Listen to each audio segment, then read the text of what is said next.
Hello दोस्तों, आप सभी का स्वागत है मौर्य मेडको में। तो दोस्तों, आप लोग स्क्रीन पर देख सकते हैं। आप सभी के लिए एक सुनहरा मौका मिला हुआ है।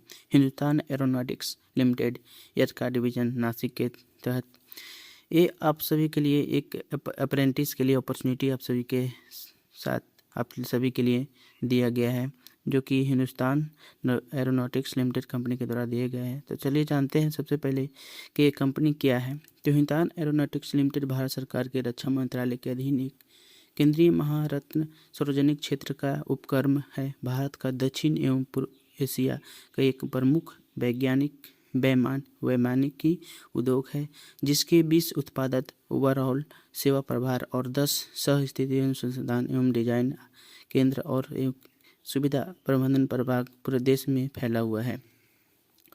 प्रशिक्षण एवं विकास संस्थान HAL नासिक निम्नलिखित विषयों में से एक वर्ष की प्रस्तुता के लिए आवेदन पर आमंत्रित कर रहा है।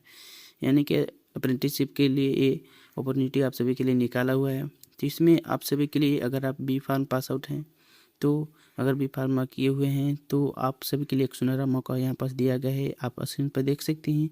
आप सभी के लिए फार्मासिस्ट के लिए यहाँ पर 4 पोस्ट दिए गए हैं, जो कि अप्रेंटिसशिप रहेगा आपका 1 ईयर का।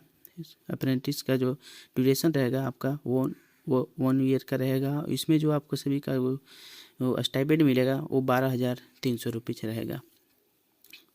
चलिए जानते हैं इसके बारे में। और यहाँ पास और भी जो भी एजुकेशनल बैकग्राउंड है वो सभी के लिए भी यहाँ पास दिया गया है, लेकिन हम खैर बात करेंगे फार्मासिस्ट के लिए, जो कि 4 वैकेंसी यहाँ पास है।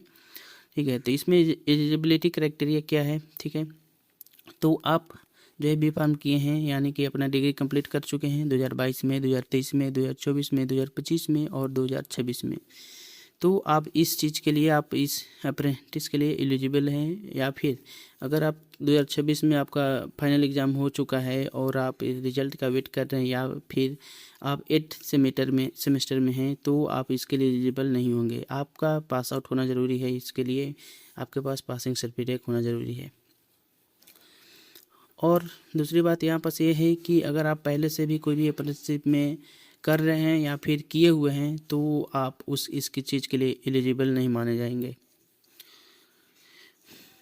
और बात करते हैं तो यहाँ पास आपका जो है नेशनलिटी होना चाहिए, इंडियन नेशनलिटी होना चाहिए। और रिजर्वेशन की बात कर लें तो यहाँ पास प्रशिक्षुओं की नियुक्ति के लिए आरक्षण पर प्रशिक्षुता अधिनियम 1961 भारत सरकार HAL दिशा निर्देशों के अनुसार स्वीकार्य होगा, जो कि कैटेगरी वाइज रिजर्वेशन कोटा देखें तो SC के लिए आपका 10%, ST के लिए 9%, OBC NCL के लिए 27%, PWD के लिए 4% और EWS के लिए 10%। विकलांगता का प्रतिशत 40% से कम नहीं होना चाहिए। और अगर आप एक OBC कैंडिडेट हैं तो OBC उम्मीदवारों के लिए केंद्र सरकार के प्रारूप में गैर क्रीमी लेयर और जाति प्रमाण पत्र अनिवार्य है। OBC के लिए गैर क्रीमी लेयर प्रमाण पत्र प्रस्तुत करने में विफल रहने वाले उम्मीदवारों को सामान्य श्रेणी के उम्मीदवार माना जाएगा। अगर आप OBC NCL सबमिट नहीं कर पाते हैं तो उसके लिए आपको जनरल कोटा के जरिए आपको अप्रेंटिस दिए जाएंगे। EWS की बात करें तो EWS में आर्थिक रूप से कमजोर वर्ग अभ्यर्थी को वैध आय प्रमाण पत्र प्रस्तुत करना होगा, यानी कि उनको इनकम सर्टिफिकेट आपको प्रस्तुत करना होगा, जिसके लिए आप रिजर्वेशन कोड के लिए जो भी परसेंटेज दिया गया उसके लिए वैलिड होंगे।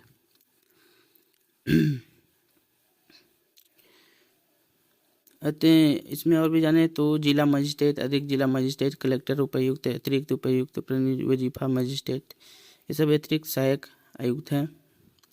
और इसमें देखा जाए तो स्टाइपेंड जो है आपका 50% स्टाइपेंड आपको जो है कंपनी के द्वारा पेड किया जाएगा, और 50% जो है आपको BOT यानी कि BOAT के जरिए आपको DBT यानी कि डायरेक्ट बेनिफिट ट्रांसफ़र मेथड के जरिए आपके सीधा बैंक अकाउंट में डाल दिया जाएगा।